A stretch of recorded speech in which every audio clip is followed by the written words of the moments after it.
EU mark the launch of the project of the Trade Centre and UNIDO in collaboration. It may be reaped. The European Union cooperation. Here, I would like to mention the specific objective of EU-Sri Lanka trade-related assistance project is increasing SMEs' trade competitiveness in regional and EU markets, which is an important event in the context of our present development goals and economic climate.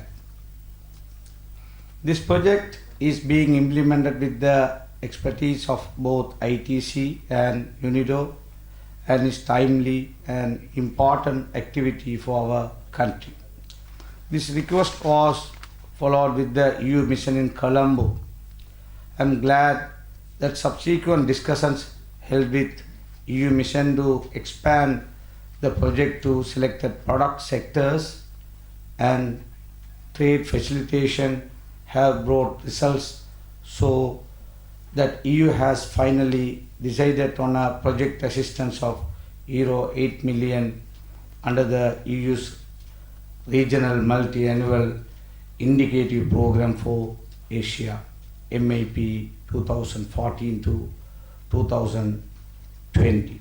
That the project has been designed under 4 major themes on the basis of expected results, namely coherent trade strategy for export competitiveness designed and implemented, including policies, regulatory reforms and trade negotiations as shaped by the WTO regional integration process, EU GSP Plus scheme, enhanced efficiency of cross-border procedures and SMEs capacities to comply with cross-border procedures for exporting to SAARC and EU markets, improve compliance and quality infrastructure services to meet quality and SPS requirements in the regional and EU markets,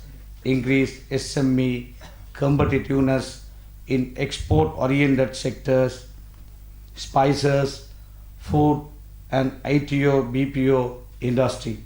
This presentation aims to summarize what has already been said in a few minutes and to present the project on behalf of the European Union, the Department of Commerce of the Ministry of Industry and Commerce, the International Trade Center and the United Nations Industrial Development Organization.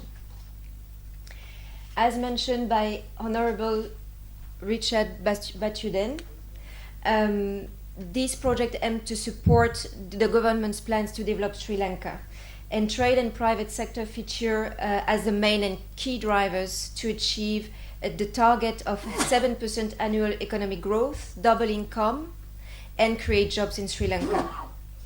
The project will help diversify Sri Lankan exporting more and better. It will help SMEs grasp the opportunities from global and regional value chains and the business potential raised up by the favorable market access condition granted from EU GSP Plus and free trade agreements concluded and being negotiated by the government.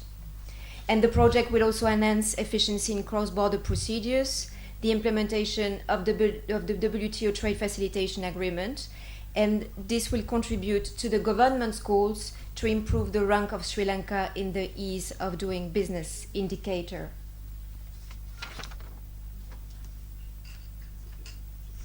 The project will stimulate the development of a vibrant and dynamic export-oriented SME sector in Sri Lanka to support socio-economic dividends for the country and contribute to the goals of reducing poverty in the country. This is a 4-year worth 8 million euros project funded by the European Union. It will adopt a market-led approach, starting with market requirements to adapt the Sri Lankan SMEs offer and products. An important feature of the project will be to work from within partner institutions We will focus on working together with partner, public and private institutions in Sri Lanka, learning by doing rather than doing through training, coaching, skills development of the public and private sector.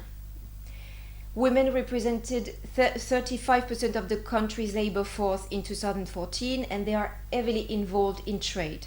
They will therefore be one of the target groups of this project when it comes to capacity building. Through the project, SMEs will increase exports to global European Union markets and regional markets and benefit from improved trade support services. The stakeholders along the value chains in the export-related industries, including the women and the youth, will benefit from increased export volumes, value retentions, increased revenues, and employment. And the trade and support institutions, both public and private, will improve the services to the private sector. 4 areas, as was mentioned, have been identified as hampering the trade competitiveness of SMEs in Sri Lanka. And these are first, trade policies and regulations. And the project will strengthen, for instance, trade negotiation capacities, support the private sector to engage in business advocacy, and support the public-private dialogue. Second, trade facilitation. The project will strengthen the National Trade Facilitation Committee, create a trade facilitation information portal for the companies, and train companies on how to manage cross-border procedures. Third, compliance with quality standards and SPS measures. The project will strengthen the national quality infrastructure and support the development of local advisory services for quality compliance for SMEs. Fourth, sector-specific competitiveness hurdles for SMEs to internationalize. The project will support 3 value chains: food, spices, and the ITO-BPO sectors. We'll do very concrete work at the enterprise level, training entrepreneurs and companies, especially women entrepreneurs, on product compliance with market quality requirements. We will strengthen SMEs' export marketing skills, help also for sector branding to market the sector's capacities to import markets, especially in the EU and the region. We will also establish direct links between companies in Sri Lanka, buyers and business partners in EU and in the region. The main government counterpart for the project is the Department of Commerce of the Ministry of Industry and Commerce. Implementing agencies are both ITC and UNIDO, and we will set up a project office in Sri Lanka embedded within the Department of Commerce. A project steering committee chaired by the Ministry of National Policies and Economic Affairs and the European Union will provide guidance for the efficiency and efficient implementation of the project.